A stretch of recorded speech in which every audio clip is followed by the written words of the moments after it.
Boa noite a todos e todas. Hoje é quarta-feira, estamos chegando aqui com mais uma live, né? Que a gente constrói todas as quartas para dialogar com vocês. E hoje a gente pensou um formato um pouquinho diferente. Eu normalmente trago 1, 2, 3, até 4 convidados. A gente escolhe um tema, né? De relevância para a nossa comunidade. Mas hoje eu resolvi gravar essa live sozinha. E os meus convidados são vocês. Então, quero começar a dar boa noite e dar as boas-vindas a quem está aí nos acompanhando. Quero pedir que vocês compartilhem, né, a nossa live para que ela possa chegar ao maior número de pessoas possível. E nessa noite a gente vai conversar um pouquinho, né, sobre as últimas notícias da política, vamos falar sobre educação, sobre saúde, né, sobre esse período da pandemia que a gente tem enfrentado duramente. E vamos atualizar também algumas informações do mandato, né, trazendo para vocês os últimos projetos de lei que são de minha autoria, né, e que nós temos nessa semana a votação de um projeto bem importante, né, que é de minha autoria aqui na Câmara de Vereadores. Então, está comigo aí nos estúdios o Bruno, né, que vocês não enxergam. O Bruno ele vai selecionando também algumas perguntas que vocês vão deixando para a gente na caixa de comentários. Eu vou tentar também acompanhar a live aqui no meu celular, vamos ver se eu consigo fazer isso, né? Vou acompanhando aqui para poder também interagir com vocês, né? Poder conversar hoje com a população. Então, quem quiser fazer alguma pergunta, falar de algum assunto, né? Trazer alguma dúvida, fica à vontade, que hoje a noite é nossa, né? Nós estamos aqui para poder fazer esse bate-papo. Boa noite, Carol. Tudo bem, Carol? Que bom, a Carol está aí, então, a nossa assistente social, né? Que coordena o CRAS da Zona Nordeste, né? Da região Nordeste, uma região bem importante. Aliás, eu visitei a região Nordeste ontem, fui lá para dar uma conferida nas obras de infraestrutura, né? Do governo Vanazzi, as obras que a gente votou na Câmara de Vereadores, e o povo lá está muito feliz, né? Quero deixar um abraço para a população da região Nordeste, para a Karina, né? Para o povo do Movimento Nacional de Luta pela Moradia, o pessoal que me recebeu ontem na rua Guabirobeiras, que é uma rua que a gente deu o nome, né? O pessoal da rua Dom Feliciano, que também a gente fez uma luta grande, né? Eles foram na Câmara para buscar essa obra. Boa noite, Michele. Tudo bem, querida? E também fomos na rua Corticeira, né, que fica dentro da Vila Progresso, ali da Cooper Progresso. Então, ontem foi muito bacana, né, estava um dia bonito de sol, agora já mudou bastante o clima, está bem frio, mas ontem visitamos as obras da região Nordeste. Bom, eu já vou começar aqui dialogando com você sobre alguns assuntos, mas eu sempre gosto de oferecer uma poesia para os meus convidados, e como vocês hoje são meus convidados, então a minha assessoria me auxiliou aqui, a gente conseguiu um poema da Cora Coralina, que até tem a ver com a gente, né? Que o nome é Ofertas de Aninha, aos moços. Eu sou aquela mulher a quem o tempo muito ensinou. Ensinou a amar a vida, não desistir da luta, recomeçar na derrota, renunciar à palavra e os pensamentos negativos, acreditar nos valores humanos, ser otimista.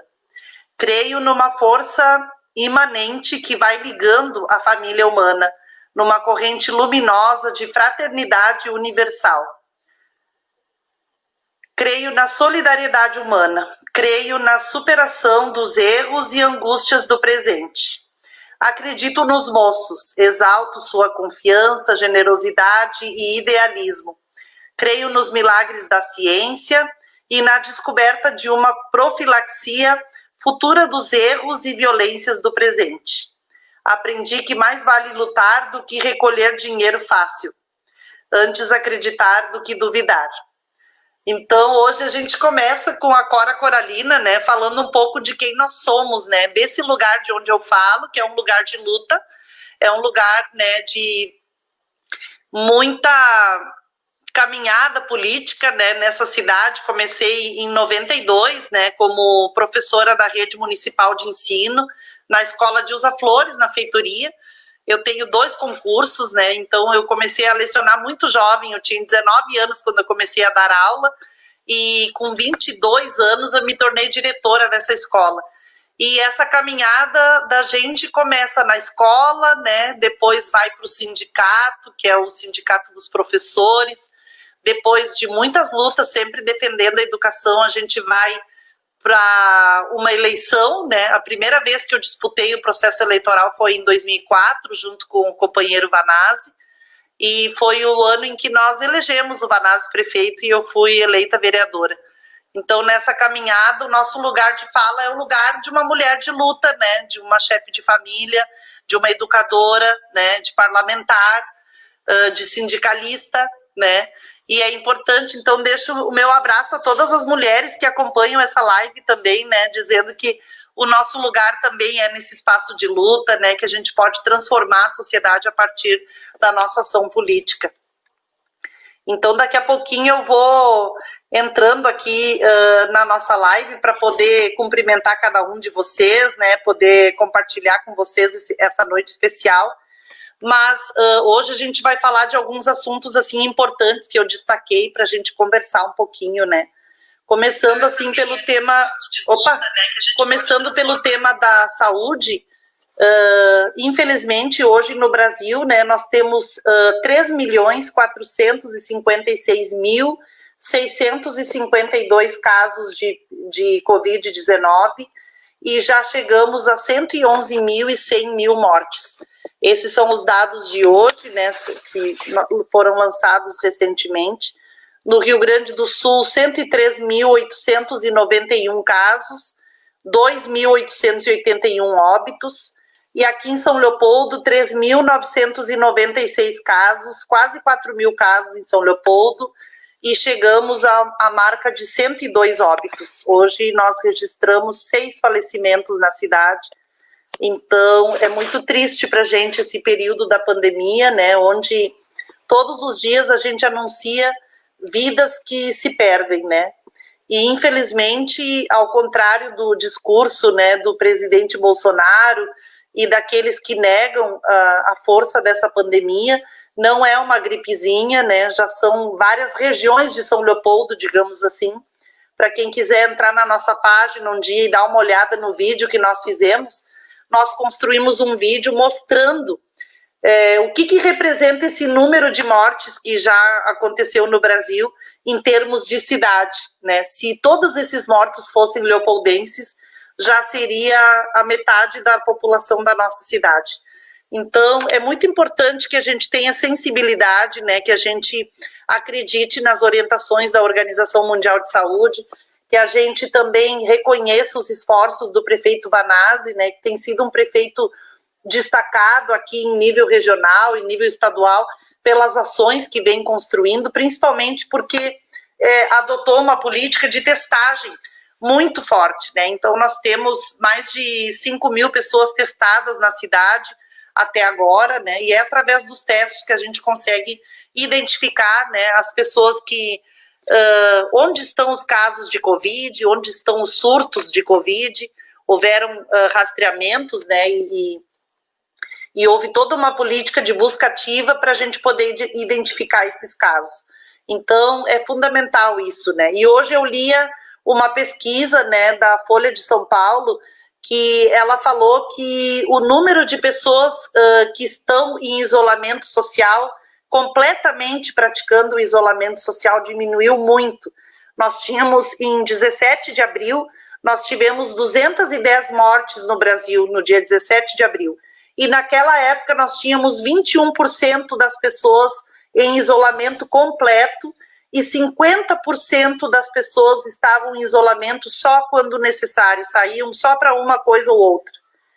E hoje, agora, no dia 11 de agosto, nós tivemos 1.274 mortes em um dia, e a pesquisa revela que nós temos apenas 8% da população brasileira em isolamento total. E 43% se mantém num isolamento relativamente gradual, saem apenas quando é necessário. Então, essa diminuição das pessoas que estão em isolamento social segundo o epidemiologista que deu a entrevista na pesquisa, se deve justamente por uma propaganda feita por políticos de que a contaminação da Covid-19 está controlada, né? Todo esse discurso de controle da pandemia, né? Toda essa fala de negação da pandemia, todo esse incentivo ao retorno para uma normalidade, né? Uma normalidade que não existe, porque não é normal que morram por dia 1.200 pessoas em um país. Isso não é normal. São pessoas e são famílias, né, atingidas pela Covid. E a diminuição das pessoas que estão em isolamento social completo se dá devido a esse discurso, né? Então, nós precisamos compreender que não há controle sobre a pandemia ainda, embora hajam estudos e pesquisas sobre vacinas e tudo mais, mas não temos ainda nada comprovado, não temos vacinas testadas, não há remédio que trate a Covid-19, não há medicamentos eficazes. Ao contrário, né, todos os remédios que têm sido apresentados como uma alternativa que o presidente traz assim para a população, eles não têm eficácia, eles trazem prejuízo para a saúde da população. E então é muito triste, a gente percebe que o Brasil em 5 meses perdeu 110 mil pessoas. E esse mesmo epidemiologista, ele afirma que se nós continuarmos nesse ritmo, até outubro nós teremos 200 mil mortes no Brasil. São muitas pessoas, né? E infelizmente a população de forma geral, ela abandonou o isolamento social, por várias razões, não porque a população não queira se cuidar, não porque ela também não entenda que é importante, mas é porque também a classe trabalhadora passa por muitas dificuldades, não conseguiu acessar benefícios, não conseguiu se manter em casa com condições, né, dignas de sobrevivência. Há uma crise, né, de acesso ao alimento, há uma ampliação do desemprego. Então, são muitos fatores que levaram as pessoas ao abandono do isolamento social. Mas ainda é o isolamento social, né, aquela prática que nós podemos adotar para a gente poder superar, né, e evitarmos o contágio das pessoas que a gente ama e protegermos os trabalhadores do sistema de saúde. Porque quem ignora o isolamento social, na verdade, não está tendo um compromisso coletivo com a sociedade, e os que mais pagam essa conta são os trabalhadores da saúde. Essa semana nós perdemos uma técnica de enfermagem, né, a primeira servidora da saúde do Hospital Centenário, e perdemos também uma educadora, uma colega nossa da rede municipal. Muito triste, né? Já perdemos uma educadora, uma técnica de enfermagem e um guarda municipal, ou seja, os setores da linha de frente, né, que estão doando suas vidas e mantendo relação com as comunidades, têm sido expostos ao Covid. Boa noite, Jussara, né? Jussara Dias, diretora da Escola Chico. Sabemos o quanto nossa comunidade precisa de políticas públicas. A Jussara está falando da região Nordeste, né? E é muito bacana ter a Jussara aqui com a gente hoje. A Escola Chico Xavier é uma obra do governo Vanazzi, né? Numa região de população extremamente vulnerável, né? Fica ao lado da AMEP também, que é a Associação de Meninos e Meninas de Progresso. Atende uma comunidade em situação de vulnerabilidade, ali tem as ocupações que a gente acompanha, o direito à moradia, né, a CICE, toda a ocupação Vitória, né, e a Jussara conhece muito a realidade da Nordeste. Então, quando eu falava das obras de calçamento, né, a gente sabe que aquela comunidade tem direito à escola pública de qualidade, a Escola Chico é uma escola de turno integral, né, que trabalha os valores humanos, trabalha um currículo de empoderamento, né, das meninas, dos estudantes, através da pesquisa, organização de grêmio estudantil. Eles fizeram projetos ali com uma praça comunitária, tiveram muitas conquistas, né? Então, a região Nordeste é uma região que merece todo o apoio do poder público, e é isso que o prefeito Vanazzi tem exercido, né, ao longo do seu mandato. Eu vou espiando aqui um pouquinho para poder dar boa noite. A Dioneia está aqui com a gente. Dioneia, nossa querida conselheira tutelar, né, que infelizmente também contraiu o vírus do coronavírus, né? Espero que tu esteja bem, Dioneia. A gente está torcendo muito pela tua recuperação, né? A Jaque Cerveira, boa noite. Estou muito feliz, a professora Silvia, que, ó, Silvia, faz tempo que eu não te encontro, hein? Estou com saudade dos teus áudios. Obrigada, o Adriano Pires, né? Boa noite, Adriano. O Adriano é o vice-diretor, né, da Escola Hillebrand, aqui da feitoria. Então, a Cleusa também é uma educadora, né? Tá junto aqui com a gente, o Ademir, enfim, né? A Tabita, a Eliana, estou muito contente. A professora Tatiane aqui também falando, né, das ações desempenhadas na região Nordeste. Então, a gente vem, assim, nessa live hoje conversar com vocês, né? E, inicialmente, esse tema da saúde é um tema que nos impacta pelos dados do Brasil, né? Pelas condições que o Brasil vem enfrentando a pandemia. A gente sabe que os países de primeiro mundo, assim, os presidentes pegaram as reservas financeiras, pegaram recursos, né? Investiram recursos para manter as pessoas em condição de isolamento social, né? E aqui no Brasil, o presidente Bolsonaro, ele nega a pandemia, né? Ele é um péssimo exemplo, né, enquanto presidente, porque ele não consegue representar, né, o amor à vida. É uma pessoa, assim, que despreza, né, a vida, porque cada vez que morrem pessoas no Brasil, ele diz que não é coveiro, e daí, como não é comigo, né? Já a gente sente todas as noites, quando grava o boletim informativo, quando fala de mais um falecimento, de mais outro, a gente se solidariza e a gente sente como se fosse alguém da nossa família, né? Então, isso se chama empatia. É a gente sentir a dor do outro, a gente se colocar no lugar do outro, né? E é disso que o nosso país precisa, né? De mais empatia, de compromisso dos nossos governantes, né? Com relação a esse tema. Então, a gente vem enfrentando isso. As pessoas têm abandonado o isolamento social, também porque não há um investimento, né, do governo federal para que as pessoas se mantenham em isolamento. A classe trabalhadora sofre muito com isso. As pessoas têm buscado a sobrevivência e a gente entende que isso é importante, mas poderia ser diferente. A história da pandemia no Brasil poderia ser diferente.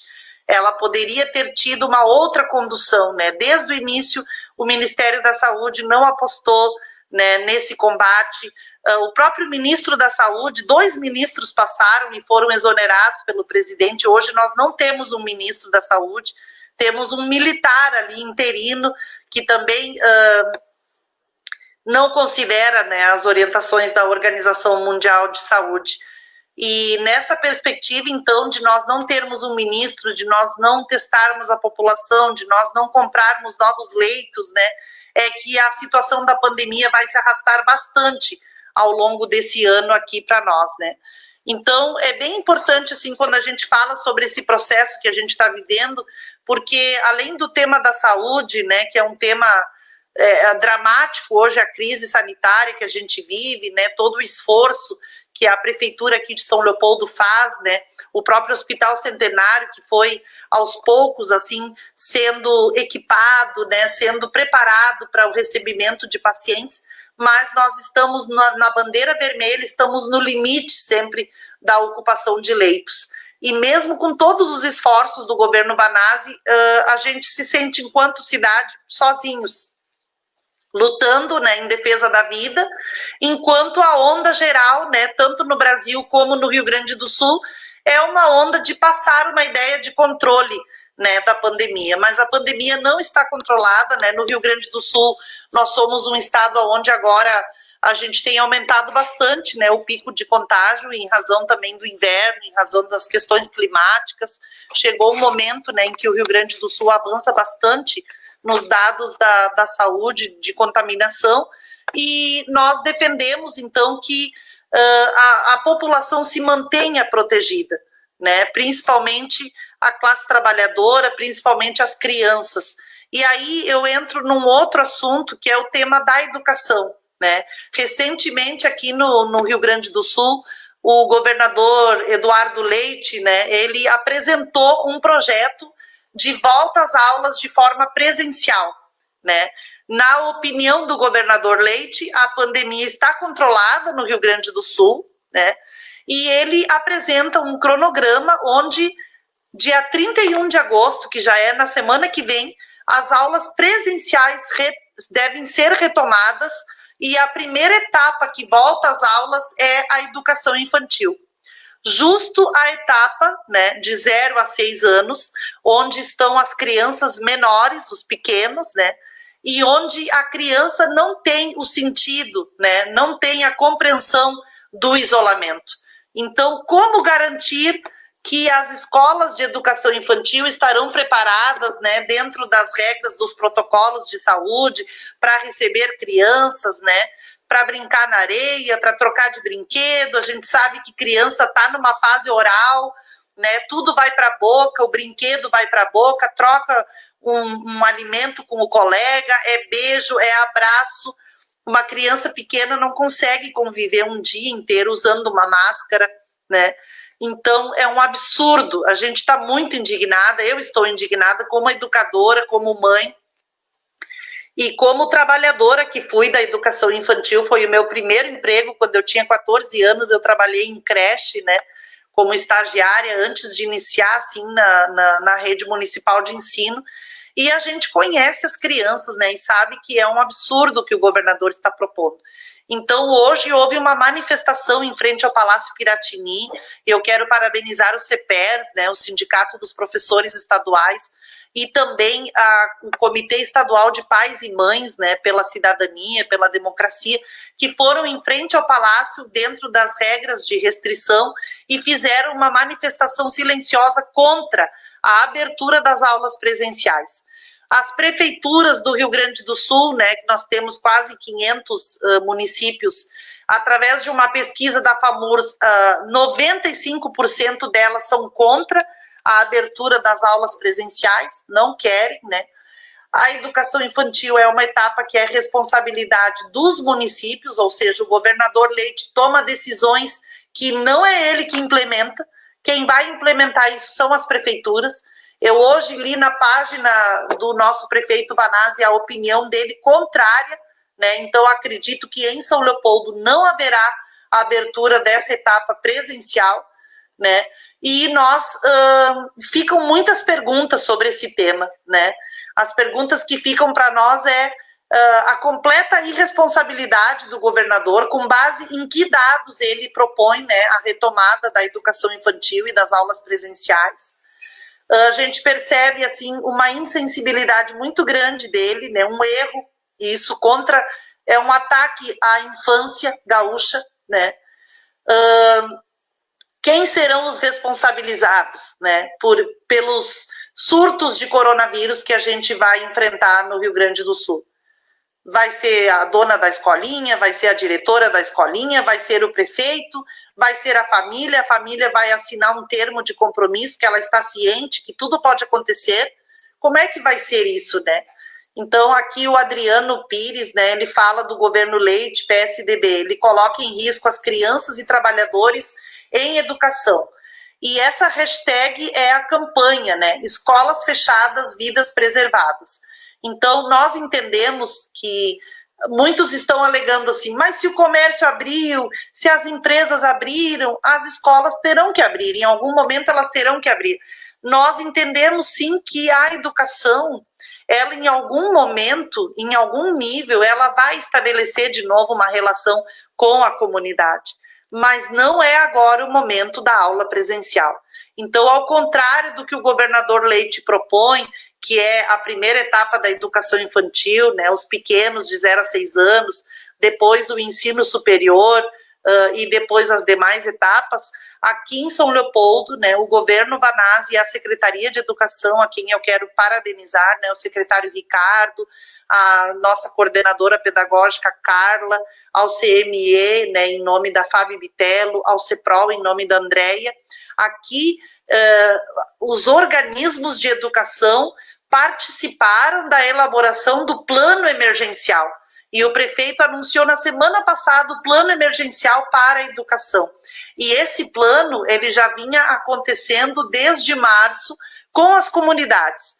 As escolas têm mantido vínculo afetivo, têm feito entrega de alimentos, têm mantido uma rotina, né, através das páginas de Facebook, de grupos de WhatsApp, de ideias, né, de propostas, assim, para que as crianças se mantenham ativas, que elas continuem tendo contato, né, com o mundo das letras, com o mundo dos números, mas isto não são aulas presenciais, né, isso é um vínculo que se fortalece, porque a gente sabe que a escola é importante, né, para a comunidade escolar.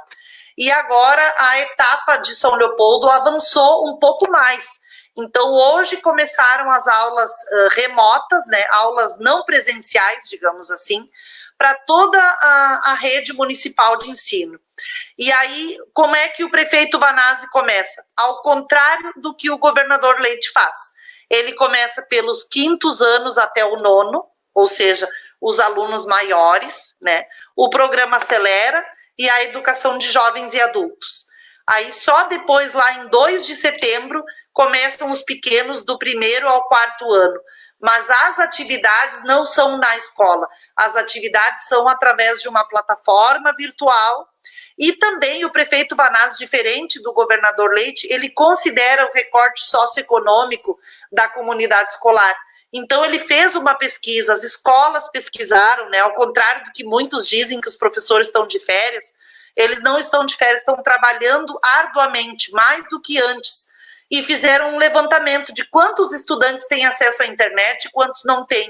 Aqueles que não têm acesso à internet, eu vi hoje nas páginas do Facebook, a escola Paulo Beck, se não me engano, a diretora Fabi Carpes, né, vi uma foto também da professora Mel, da escola Chico Xavier, onde elas mostravam que a comunidade estava chegando com o distanciamento social para buscar as atividades físicas, né, os materiais, as folhas impressas, para quem não tem internet poder começar em casa também a fazer trabalhos, né? E esses trabalhos não são conteúdos, né? Não é aquele despejar conteúdos para ter nota. Aquilo é para desenvolver habilidades, né? Manter o estudante pensando, né? Criando e refletindo. Está aqui a Adriana Cláudia, obrigada, Adriana, por estar aqui com a gente, ela dando um depoimento aqui que o governo estadual não prioriza a vida, coloca em risco os alunos e profissionais de educação e vai na contramão do que recomendam os profissionais da saúde e da ciência. É isso mesmo, Adriana. A Adriana é professora, né? Está aqui participando com a gente e trazendo, né, essa mensagem. E a gente compara, né, o modelo de projeto. Então, os neoliberais, né, quando a gente fala em neoliberalismo, são aqueles assim que acham que o Estado mínimo tá bom, né? A escola pública estadual sucateada, o professor não recebendo em dia, né? E o aluno que não tiver internet, que se dane. Já nós que nos consideramos socialistas, né, e pelo menos representamos um projeto popular, né, nós temos esse cuidado. Então, o prefeito Vanazzi, ele alcança esse conhecimento para os estudantes de forma física, de forma virtual, né? Os professores da rede participaram de muitas formações, estiveram todas as semanas organizando lives, né? Tivemos educadores de nível nacional, como foi o Cortella, né? Várias pessoas que vieram conversar com a nossa categoria. Os professores receberam formação, inclusive, para poder fazer uso da plataforma, né? O que o Estado não fez, né? Porque muitos têm essa dificuldade, para só depois poder colocar, né, os estudantes nesse momento também de relação mais próxima com o mundo digital. Aqui a Dai Doro, né, foi minha colega na Escola Olímpio. Dai, um abraço para ti, para a Paty, duas colegas queridas, né? Ela fala da educação infantil do município, né, que continua com o formato de manutenção de vínculos. Então é isso, né? A Dai, ela foi professora de educação infantil na Escola Olímpio, hoje ela trabalha na Secretaria de Educação, conhece bem essa realidade e a gente tem a compreensão, né, de que o que é mais importante hoje, preservar a vida das nossas crianças ou jogá-las, né, num espaço onde o risco, né, de contaminação é grande. E a Fábio está aqui, ó, eu vi a Fábio aqui, ó, hoje foi dia de atender com muito cuidado a comunidade da Paulo Beck, entregando atividades para os alunos que não têm acesso à internet. Ah, tá ali na telinha, né? Tô vendo muita gente querida aqui conversando, né? Ó, a Jussara também disse que hoje iniciou a plataforma, né? Então é isso, gente, a diferença é que nós estamos programados aqui na nossa cidade para respeitar esse momento de pandemia, né? A gente orienta, assim, que as crianças se mantenham em casa, porque as crianças jogadas no espaço da escola, elas trazem o risco de contágio para si, os educadores também colocam em risco a sua vida para estar na escola trabalhando, muitos não têm carro próprio, muitos dependem de ônibus, muitos vão se deslocar de uma escola para outra, tem professores que trabalham em 2 escolas, em 3 escolas. Como é que um educador vai sair de casa às 7 da manhã de ônibus para ir para uma escola, para chegar lá e trabalhar com 15, 20, 30 alunos? Se é que já no transporte coletivo ele pode estar tendo acesso ao Covid, né? Daí ele chega na sala de aula, trabalha com os estudantes, sai dali, pega um ônibus, vai para outra escola. No final do dia, ele pegou 3, 4 ônibus até chegar em casa e esteve em 3, 4 salas com 30 alunos diferentes. Então, a gente pensa no estudante, a gente pensa no educador também, e a gente tem que ter calma, porque esse momento de pandemia, ele está nos dando uma mensagem, né, de que a gente tem que ter muita paciência, esperar essa onda passar. Muitas pessoas têm afirmado que só voltam quando houver uma vacina, e eu acho que esse é o caminho mais correto, né? Então, a Secretaria de Educação aqui apresentou um plano e ele é perfeitamente exequível, né? A gente começa em 2021 recuperando alguma coisa que de 2020 ficou para trás. Nós podemos, em 2021, se tivermos uma vacina e voltarmos a uma certa normalidade, a gente pode correr atrás desse prejuízo, né, desse conteúdo, daquilo que se perdeu. Há quem diga já em 4 anos para o ensino médio, digamos assim, né, 1 ano a mais, enfim, ou um biênio, né, trabalhando 20, 21 em 1 ano, cada um dentro de um semestre. Existem muitas formas, né, da gente poder produzir essa recuperação, né? Mas o mais importante hoje é a vida, porque a vida não se recupera. No momento em que alguém morre, isso é dado, né? Isso é consumado. Então, o nosso aprendizado, a gente vai ter tempo, né? Para poder correr atrás.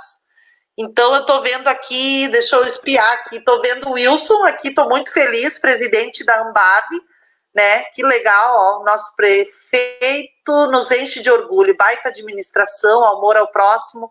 Parabéns, Ana, teu trabalho é gratificante para nós, sempre esclarecendo tudo para a nossa comunidade. Obrigada, Wilson. O Wilson é conhecido como Cabeça, é o presidente da Associação de Moradores da Vicentina, a Ambab, faz um trabalho maravilhoso.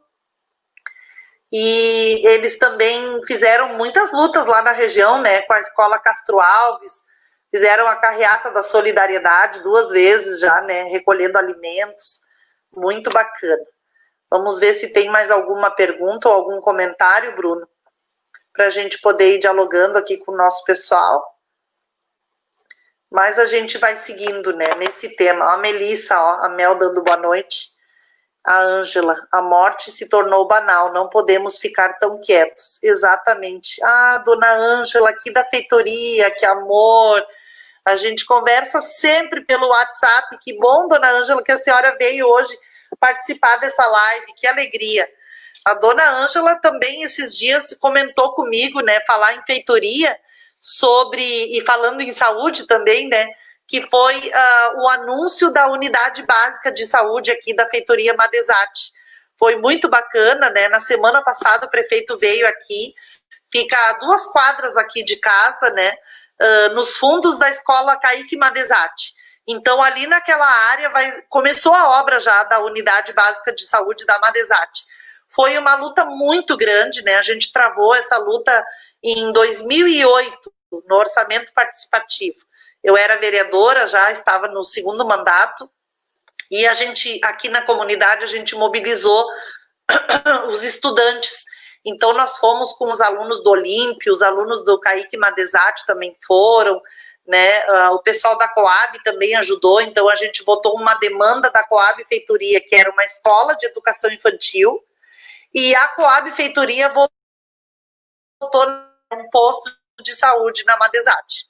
A escola de educação infantil já é uma realidade ali no miolo da Coab, que no fim é uma obra feita pelo prefeito Vanazzi, que ele deixou praticamente pronta, e aí nós perdemos a eleição em 2016, e a escola de educação infantil ficou 3 anos fechada no governo Moa, e quando o Moa inaugurou a escola e o secretário de educação, Arthur Schmidt, eles batizaram a escola de Valdir Schmidt. Então, a nossa comunidade ficou assim, um tanto quanto decepcionada, né, com esse oportunismo, porque foi uma obra feita pelo PT, né, com o apoio da presidenta Dilma, aquelas pró-infâncias que agora nem existem mais, e o governo Moa não fez nenhuma creche na cidade e ainda inaugurou a creche do Vanazzi e botou o nome de Valdir Schmidt. Ai, um prefeito assim que nunca... Olha, raras foram, não sei se construiu uma escola de educação infantil, mas enfim. E aí eu tô lembrando, já vou ler o comentário do Rude, eu tô lembrando então da feitoria do OP, né? Então a gente votou a creche na Coab, que o prefeito Vanazzi fez, e o povo da Coab ajudou a votar no posto de saúde para Madesati. Então agora, né, depois de muitos anos, o posto de saúde começou a obra. Essa obra é uma parceria, né, que o governo Vanazzi fez com uma empresa, e uma empresa que fez um empreendimento aqui em São Leopoldo e que tinha que nos dar uma contrapartida ambiental, né? Então eles vão construir a obra da unidade básica de saúde da Madesati. Então a dona Ângela tá bem faceira, porque ela mora na feitoria, né? E a gente vai ter um posto de saúde aqui na Madesati, vai ser muito bom. Mas eu tava, bota de novo ali, Bruno, eu acho que alguém deu uma boa noite ali, eu não consegui falando tanto, eu acabei não lendo, né? O Rude. O Rude e a Márcia, eu sei que a Márcia tava de aniversário essa semana. Eu sei, foi ontem ou anteontem, não me lembro, aniversário da Márcia, esposa do Rude. Obrigada, Rude. O Rude é o cara que coordena o Fala Feitoria aqui, né? Então, eles são uma entidade que trabalha na área social, né? Eles têm um trabalho também no esporte e eles são uma página, assim, de comunicação das coisas boas aqui da feitoria. Então, não sei se o Fala Feitoria já divulgou a obra da UBS, eu acho que sim, já divulgaram, né? Mas é muito bom quando a gente tem os canais aqui que a gente consegue poder levar para a população, né, as conquistas que a nossa cidade está recebendo. A Marieta, que é uma querida também, Marieta é professora, né? É muita irresponsabilidade iniciar as aulas antes de uma vacina, pois é impossível manter crianças em distanciamento e o uso correto de máscara. Parabéns à nossa administração que prioriza a vida das pessoas. É verdade, Marieta. Essa posição do governador Eduardo Leite, eu tenho esperança ainda que a gente possa reverter, né, essa decisão. Eu gostaria que o Ministério Público do Estado entrasse, né, com alguma definição, né, impedindo. E hoje eu soube que amanhã, na Assembleia Legislativa, vai haver uma audiência pública para que o secretário de Educação do Estado apresente para a Assembleia esse plano de retomada das aulas presenciais. Então, provavelmente é uma iniciativa da deputada Sofia Cavedon, deve ser dela, que ela é a presidenta da Comissão de Educação da Assembleia, né? E eu, como presidenta da Comissão de Educação da Câmara de Vereadores de São Leopoldo, vou fazer de tudo possível para poder acompanhar essa audiência, porque nós precisamos dizer para o governo do estado, né, desse equívoco, e precisamos construir rapidamente um movimento para impedir, né, a abertura das escolas de educação infantil no dia 31 de agosto, que já é na outra semana. Então, precisamos, vocês que estão aí ouvindo a nossa live, né, por favor, se somem com a gente, vamos fazer luta, vamos construir um movimento rápido, né, para poder impedir que isso aconteça. Aqui a Daniela, querida, Daniela Araújo, essa mulher é uma colega nossa, né, da categoria, é uma professora muito dedicada. Esses dias eu estava lembrando, Daniela, eu acho que foi hoje, numa memória do Vladimir, que é o comunicador da rádio da prefeitura, ele colocou uma foto da greve que nós fizemos no governo Moa. E a Daniela foi uma das professoras que estava no comando de greve e que foi atingida por bombas de gás em frente à Câmara de Vereadores. Então, nem li ainda o que a Daniela escreveu, mas eu te vi entrando aqui, Daniela, e lembrei que hoje apareceu uma memória daquela greve, né? E a gente sabe muito bem o que essa turma que quer voltar a governar São Leopoldo pensa da educação, né? Como é que eles tratam os professores. É por isso que aqui a gente se coloca do lado da resistência e de manter as conquistas que nós tivemos com o governo Vanazzi, né? Sem sombra de dúvidas. Boa noite, Ana e audiência. Quero te convidar para um bate-papo. Abraços e parabéns pelo excelente trabalho em prol da comunidade. Obrigada, Dani. A Dani faz lives faz muito tempo. Ela é corajosa, eu sou um pouco mais envergonhada. A Dani faz horas que abre o canal e conversa com as pessoas. Ela tem um diário, né? E ela se apresenta e fala da conjuntura. Então, com certeza, a gente vai poder, sim, conversar. E hoje eu estava lembrando, né, vendo uma foto tua, Daniela, sendo atingida por bombas, né, do governo Moa, do secretário Arthur, e lembrei, né, de um passado que a gente não quer mais que volte. Quem mais me deu boa noite aí que eu perdi? A Sandra. Boa noite, Ana. Boa noite, Sandra. Obrigada pela presença aqui. Tem uma criança ali na foto, né, junto. Ju Almeida, boa noite, Ju. Que bom, gente. Tem uma mulherada aí nessa live, né? Várias educadoras. A Diane. Nossa, a Diane é uma guerreira, gente. Essa companheira, ela trabalha no Hospital Centenário. Por 2 vezes, assim, eu conversando com ela, ela me disse que achava que podia ter contraído o Covid trabalhando, né? Foi testada, foi para casa em isolamento e aí nos 2 testes deu negativo, graças a Deus. Mas eu sei que na semana passada, né, a gente perdeu uma colega da saúde no hospital, então com certeza abalou todos, né? E a Diane, ela faz parte da Cooper Progresso, que é aquela cooperativa que a gente visitou ontem, ali junto com o Mauro, né, da rua Corticeira, que foi feito um calçamento lindo. Boa noite, Matheus. Ó, tem um jovem aí com a gente, não sei se é estudante. Que bom, Matheus, que tu tá aí conosco. Olha a Suelen, que bacana. Boa noite, Suelen. A Suelen coordena as mulheres do PT, né, em nível estadual, e a gente tem motivado, né, as pré-candidatas a vereadoras, assim como eu, né, a organizarem as campanhas também pensando nessas plataformas virtuais. Então, está sendo um trabalho muito bacana que eu tenho desempenhado também como vice-presidenta estadual do PT e a Suelen como secretária das mulheres. A gente tem, assim, auxiliado, né, assessorado as mulheres que são candidatas a vereadoras. Nós temos hoje em torno de 400 mulheres do PT no Rio Grande do Sul que são pré-candidatas a vereadoras neste ano de 2020. Eu sei que é um desafio, mas nós podemos. Márcia Danque, boa noite, Márcia. Poxa, Márcia é uma figura que eu quero fazer uma live uma hora dessas. É uma jovem estudante que fez parte dos movimentos secundaristas aqui, né, dos tsunamis da educação. A Márcia é da juventude estudantil, né, e ela fez parte das ocupações das escolas. A gente fez luta contra o fechamento de escolas esse ano, né, Márcia? A gente lutou em defesa da escola Hillebrand, da escola Mário Sperbi. Conseguimos, né, reverter os casos que o governador Leite queria, o fechamento de turnos. E a Márcia é uma jovem, assim, que eu quero que uma hora venha poder conversar também com os estudantes, né, porque eu acho que os nossos governantes têm falado pouco com os estudantes e também pouco com os educadores, né. As pessoas tomam decisões pela educação, mas não conversam com os educadores e nem com os estudantes. É impressionante, né. E aí não tem como dar certo mesmo, né?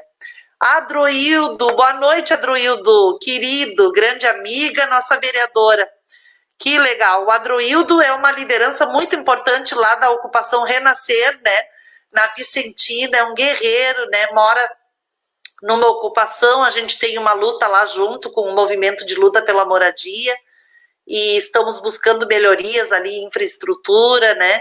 Infelizmente, perdemos o Minha Casa Minha Vida, né, que o presidente Bolsonaro extinguiu o Ministério das Cidades, acabou com os programas habitacionais, mas a gente tem esperança que um dia o Brasil volte a ser um país que tem política para o povo trabalhador, né? E a moradia é um direito.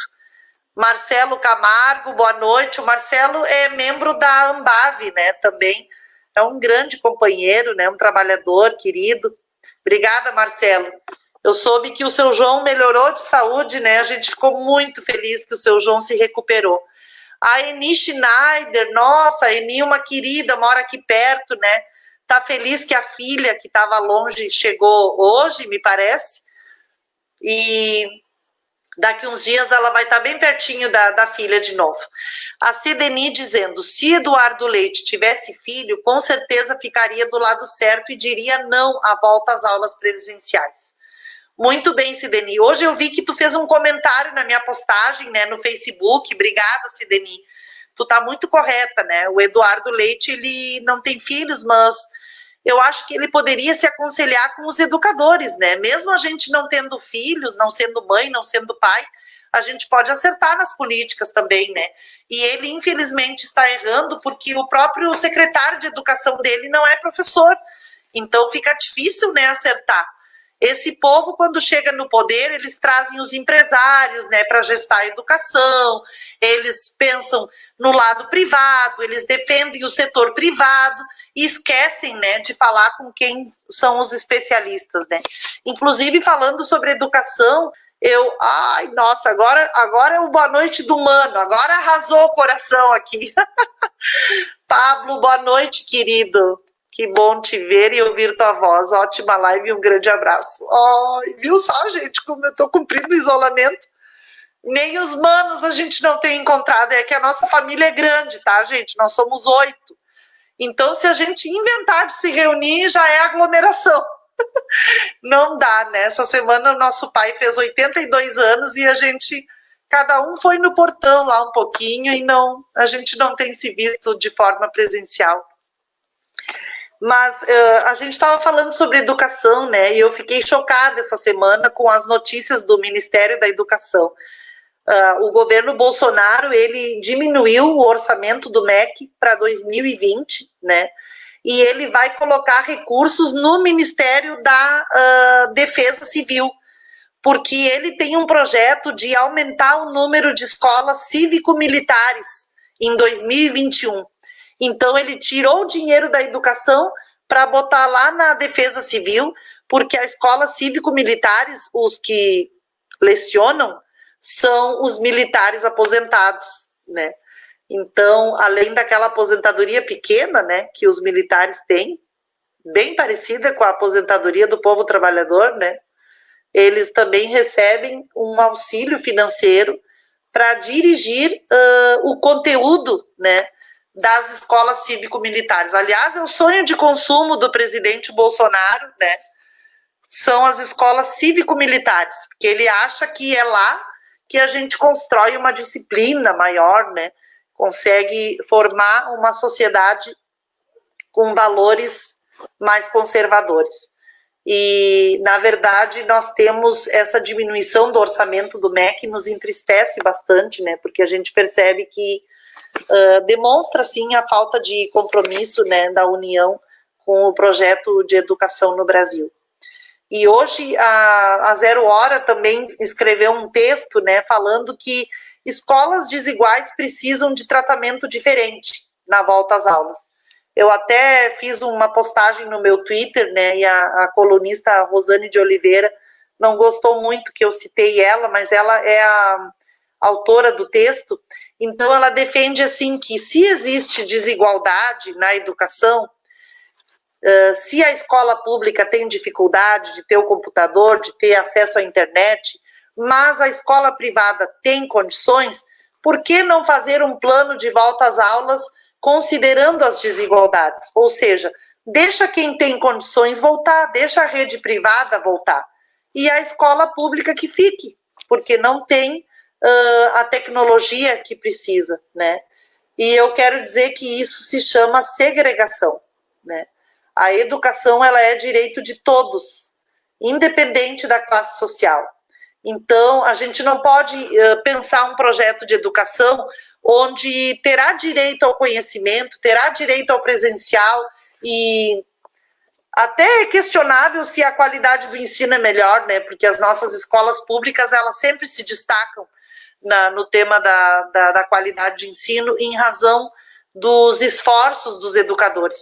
Mas existe um debate aí que está colocado, né, que é de deixar as escolas privadas voltarem, porque elas têm condições de oferecer os protocolos, né, de manter as crianças isoladas. E as públicas que não têm essas condições, porque tem o banheiro precário, porque o refeitório é precário, porque não tem internet, porque não tem toda a higienização que precisaria, então que essas não voltem, né? A sociedade acaba sempre buscando a saída individual, né? O individualismo, ele compõe também o capitalismo, né? Então as pessoas querem a sua vantagem, né? Querem o seu privilégio garantido, né? E a educação pública, ela é um direito de todos, né? Então nós, ao invés da gente permitir que quem pode siga em frente e quem não tem condições fique parado, tem que ser o contrário, né? A gente tem que lutar para que a escola pública avance, para que ela tenha tecnologia, para que ela tenha estrutura, né? É isso que a gente tem que fazer, e não inverter os valores, né? Infelizmente, está muito assim o pensamento político de uma parcela bem significativa da nossa sociedade. Então, a Marieta aqui está dizendo, que tristeza esse desgoverno. Bolsonaro falou no Jornal Nacional que R$600 é muito para o auxílio emergencial.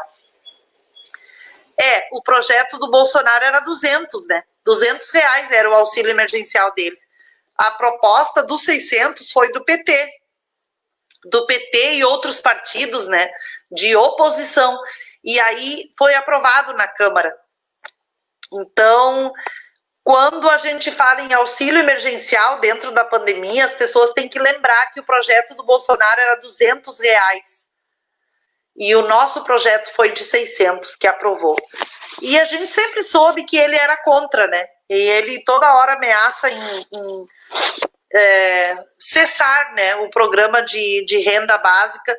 E além dele ter construído o programa que foi proposta nossa, ele também construiu dentro de uma plataforma que inviabiliza, né, as pessoas de acessarem, em razão também da questão da burocracia e da tecnologia, né.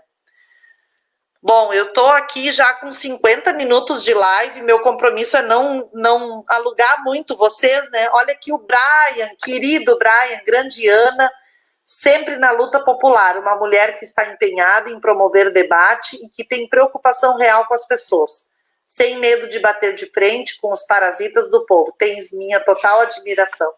Obrigada, Brian.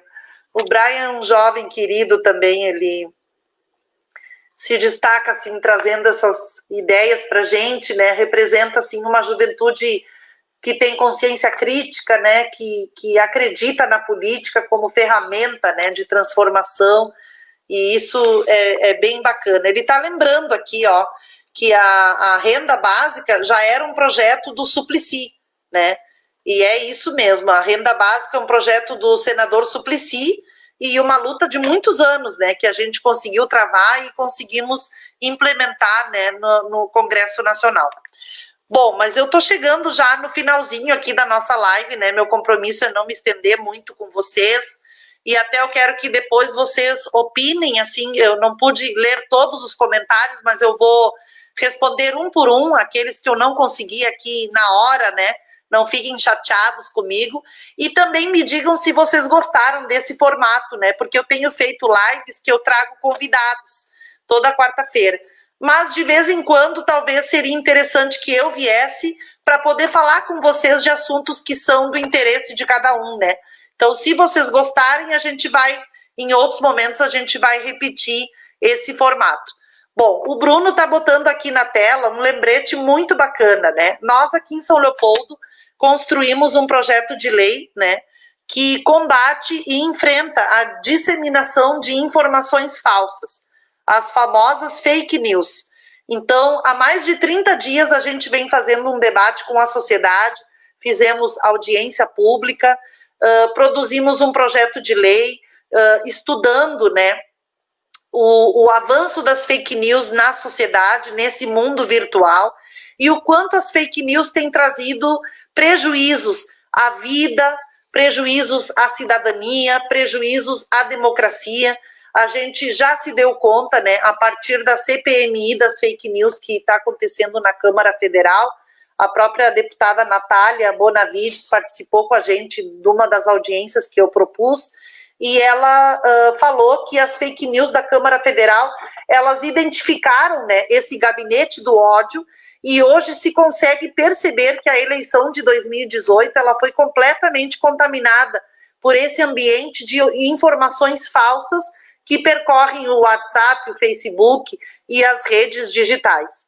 E, ao mesmo tempo, aqui no estado, a Manuela Dávila, né, ela é uma referência nesse tema, criou um instituto que trata do combate às informações falsas, e ela participou também da audiência conosco. Então, fruto de muito debate, de estudos, né, da nossa assessoria também, pessoal da comunicação, a Marina, a Tabita, e de outros jornalistas do estado que estão com a gente nessa caminhada, a gente construiu um projeto de lei que cria uma política na cidade de prevenção a notícias falsas, né, com campanhas de informação, campanhas de conscientização para o bom uso das notícias, das informações, para que a pessoa saiba como fazer checagem das informações que ela recebe. Então, a gente pretende trabalhar isso como uma forma de produzir cidadania, né, e conhecimento. São áreas aliadas, né, a educação e a comunicação.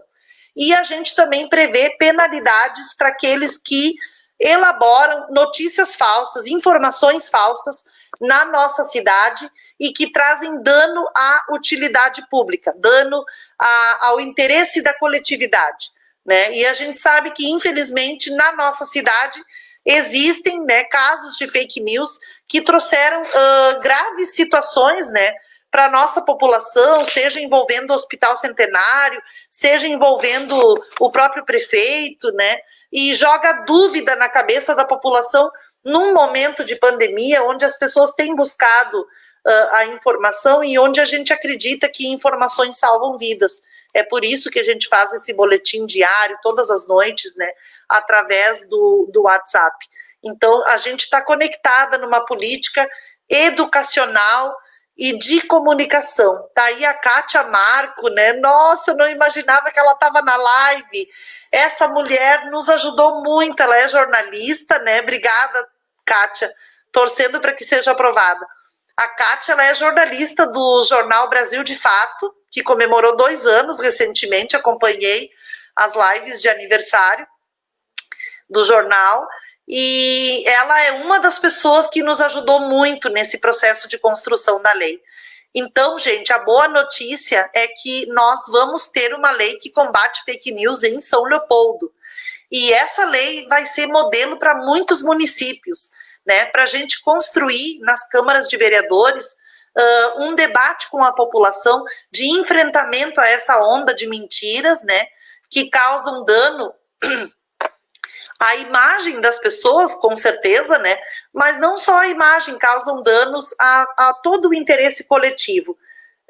Então, amanhã de manhã, através do YouTube, pode botar de novo, Bruno, para quem não prestou atenção antes, ó, amanhã de manhã, às 9h30, nós temos sessão da Câmara virtual e na ordem do dia está o nosso projeto de minha autoria sobre as fake news.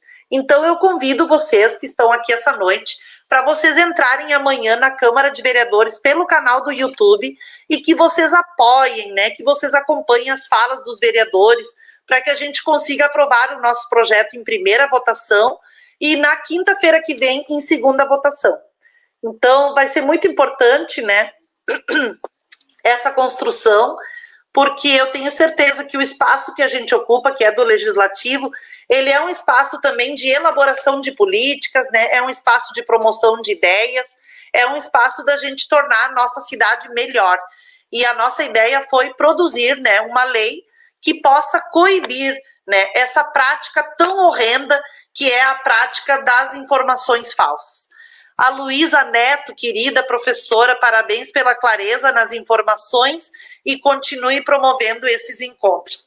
Obrigada, Luísa. Se vocês gostaram, eu vou entrar mais vezes assim sozinha, mas eu também vou continuar trazendo os convidados. A gente vai revezando, né? Porque também a monotonia não pode tomar conta de nós nessa pandemia, né? A gente precisa ser criativo. E a Fábio dizendo, acho importante esse formato de live, pois te aproxima das pessoas, conte comigo. Ai, que legal, Fábio, muito obrigada. A Fábio é a diretora da escola Paulo Beck, né? Eu já falei para vocês aqui no início. Então, hoje eu estou com muitas colegas aqui da educação. Obrigada, gurias. Olha aqui a Joana, essa guria jovem, adoro ela. Importante a criação dessa lei, espero que sirva de inspiração para outras cidades, pois vejo muita gente compartilhando coisas sem saber a fonte. Agora vão pensar antes de divulgar. É isso aí, Joana. A Joana é estudante de Direito, né? E ela é uma feminista também. A mãe dela é a Adriane, né? Professora.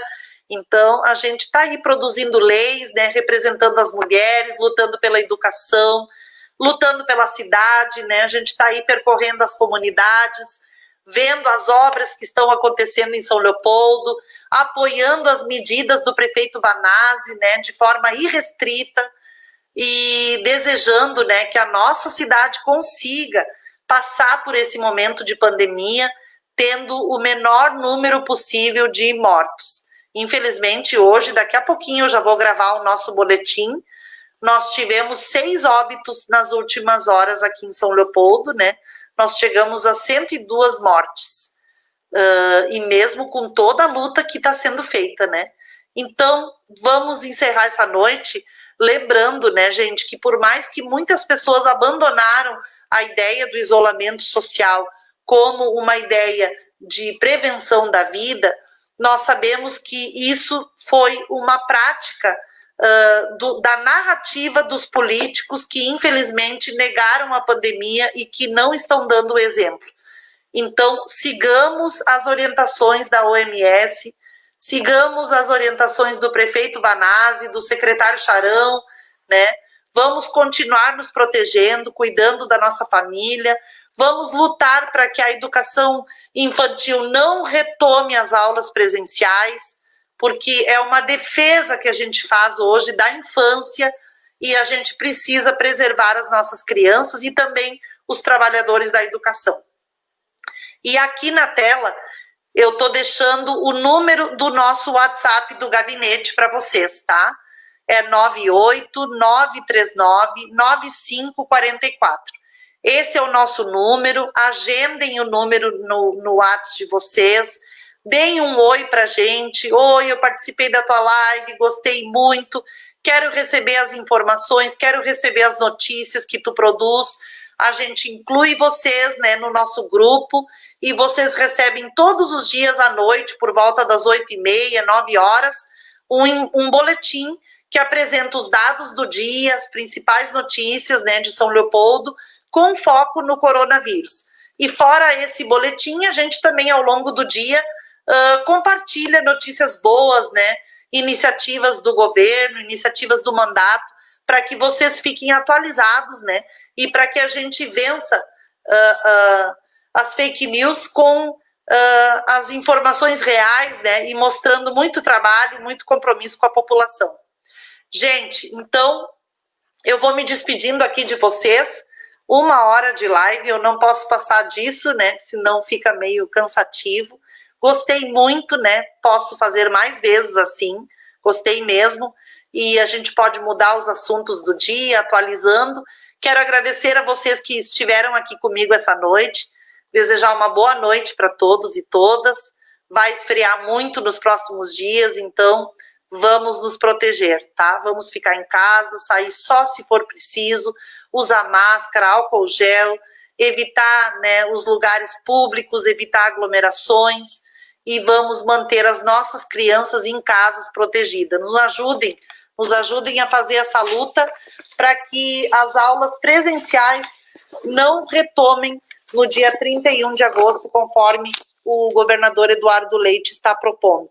Nos ajudem, vamos conversar com a população e vamos mandar o nosso recado ao governador né, de que não é o momento, os dados do estado não mostram que a pandemia está controlada, ao contrário, nós estamos em bandeira vermelha há mais de 4 semanas e os nossos casos de contaminação e de óbitos estão só aumentando. Tá bom, gente? Então, boa noite para vocês. Obrigada pela audiência. Fiquem com Deus e até a próxima quarta. Valeu!